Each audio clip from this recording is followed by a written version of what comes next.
जनसुराज के हुए मनीष कश्यप चनपटिया से लड़ेंगे विधानसभा चुनाव। जी हां, बिहार विधानसभा चुनाव जैसे जैसे नजदीक आ रहे हैं, प्रदेश की सियासत में हलचल तेज हो गई है। नए नए समीकरण बन रहे हैं, राजनीतिक पाले बदलने का सिलसिला भी जोर पकड़ रहा है। इसी कड़ी में बिहार के चर्चित यूट्यूबर से राजनेता बने मनीष कश्यप ने भारतीय जनता पार्टी को अलविदा कहकर जनसुराज पार्टी का दामन थाम लिया है।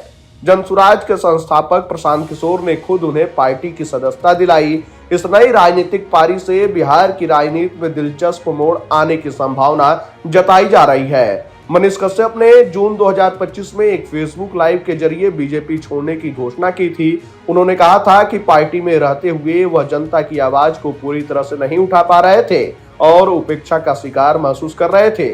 इसके बाद जनसुराज के उपाध्यक्ष वाईवी गिरी और प्रशांत किशोर के साथ उनकी मुलाकात की तस्वीरें सोशल मीडिया पर वायरल हुई, जिसने उनके अगले कदम की अटकलों को हवा दी।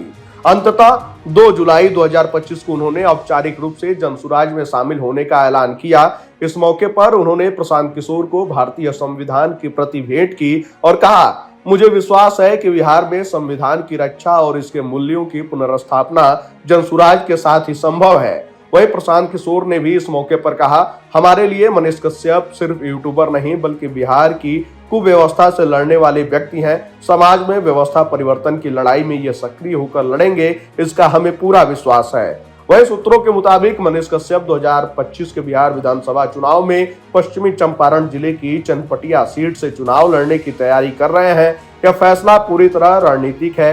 2020 में उन्होंने इसी सीट से निर्दलीय उम्मीदवार के तौर पर चुनाव लड़ा था और तीसरे स्थान पर रहे थे। उस चुनाव में उन्होंने अपनी मजबूत स्थानीय पकड़ और युवाओं के बीच लोकप्रियता का प्रमाण दिया था।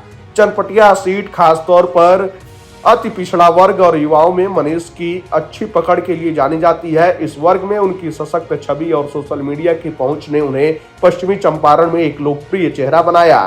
माना जा रहा है कि जनसुराज के साथ उनकी यह नई पारी यहां एनडीए और महागठबंधन दोनों के लिए चुनौती पेश कर सकती है। गौरतलब है कि मनीष कश्यप ने 2024 के लोकसभा चुनाव में पश्चिम चंपारण से ताल ठोकने का ऐलान किया था, लेकिन बीजेपी सांसद मनोज तिवारी के हस्तक्षेप के बाद उन्होंने चुनाव नहीं लड़ा और बीजेपी में शामिल हो गए। हालांकि पार्टी में उनका सफर ज्यादा लंबा नहीं चला। पार्टी में अपनी आवाज को दबा हुआ महसूस करने के कारण उन्होंने बीजेपी छोड़ दी और अब जनसुराज के साथ नई शुरुआत की है।